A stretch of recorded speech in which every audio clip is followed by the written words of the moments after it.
ទេវតាព្រះនាមអ្វីទៅប្របានទេពៅបងនៅសង្ស័យក្រែងពៅមិនដឹងថាព្រះនាមអ្វីឆ្លើយបានទេថ្លៃឲ្យអស់មុនទៅព្រះនាមទុរគៈទេវីបុត្រីទី2នៃព្រះកបលប្រាកដជាអង្គនឹងចាំច្បាស់មិនព្រិលប្រាប់ទៅព្រមខ្ជិលចាំតែដើរស៊ូឆ្លើយហើយមិនឡើយចំអន់ឈប់សិនតូចតន់បងនៅសំនោះបើច្បាស់លឹងបើកចិត្តឲ្យស៊ូព្រះហស្ថទាំងគូទ្រង់ប្រដាប់អ្វីព្រះហស្ថស្ដាំត្រង់ព្រះខ័នព្រះហស្ថឆ្វេងត្រង់ឈើច្រន់ណាស់ថ្លៃ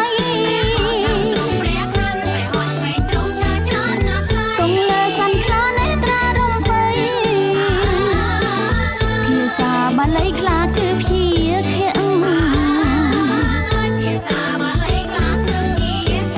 ពិតជានារីពូកែសំជាកូនខ្មែរបងសរសើរស្មាំងសំក្រានឆ្នាំថ្មីថ្ងៃច័ន្ទវលាក់ឆ្នាំជួតជឿជាងឆ្នាំមហាជោគជ័យ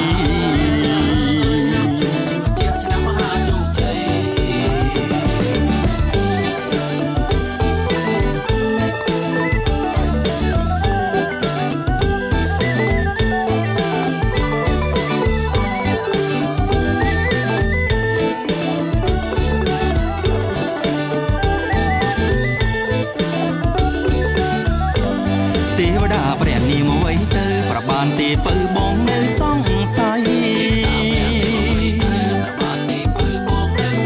ក្រែងពៅមិនដឹងថាព្រះនាមអ្វី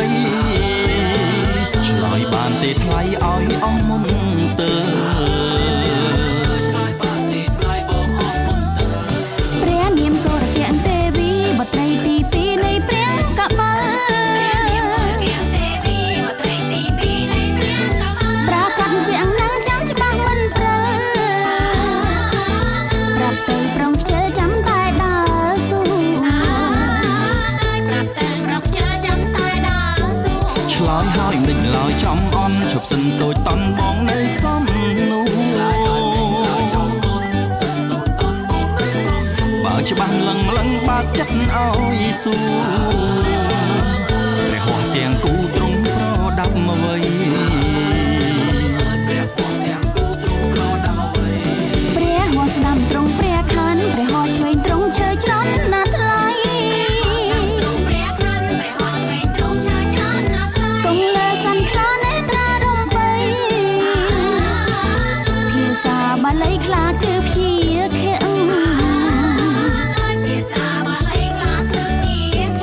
ពិតជានារីពូកែសំជាកូនខ្មែរបងសរសើរស្មាំងសំក្រានឆ្នាំថ្មីថ្ងៃច័ន្ទវលាក់ឆ្នាំជួតជឿជាងឆ្នាំមហាជោគ